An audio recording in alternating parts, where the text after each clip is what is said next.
Hey, it's Ryan Phillips here again with RTA Travel and Leisure. And now I want to talk to you about hanging the guy line and your mosquito net.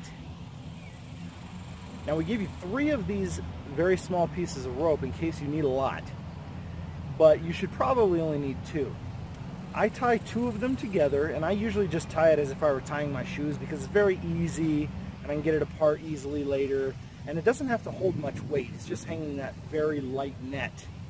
So if you want to keep these tied together for good, then you're going to want to tie something in here, some other knot that makes these stay together forever. But there are 2 ways to hang the mosquito net. And I'm going to show you my favorites, and then I'll show you the other. The way that I like to do it is I like to have these 2 tied together, or 3 if I need, and then I'll go actually around one tree, through the loops on the net, around the other tree, through the loops again, and then tie it together. So I'm going to go ahead and do that right now, and then I'll show you what it looks like. Alright, so let's take a look at what we did here. You can see I got the line running down.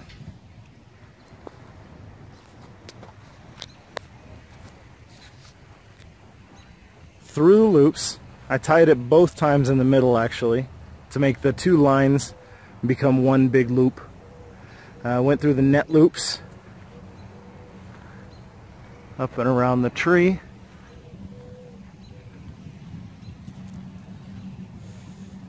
and through the other side, and they tied together in the middle here again.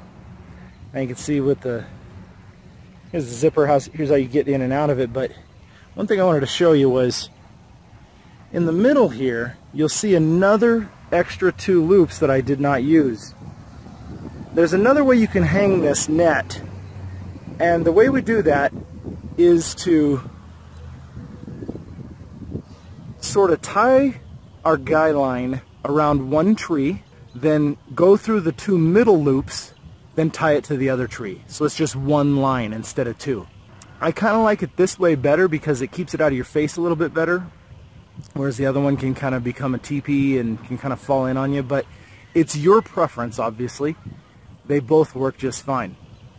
Another note that I want to make clear is it's a good thing to hang your guy line, depending on how much slack you've left in your rope, 1 to 2 feet above where you hung your hammock.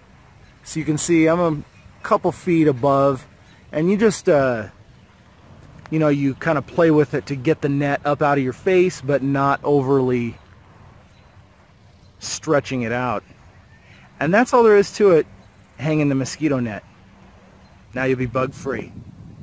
So here I am in the hammock with the mosquito net hung. All is well. The bugs are nowhere to be found. It's out of my face. Everything's great. But I wanted to make sure and leave this note with you about the mosquito net. In order to make an effective mosquito net, you have to make it out of extremely thin material. It has to be very, very fine so that the insects cannot get through it, but it can still breathe. Now, we've taken every precaution and every manufacturing method available to us to make this net as strong as we possibly can. But I just wanted to let you know that its very nature is to be quite delicate. So be careful with your mosquito net, and it'll last you for years and years.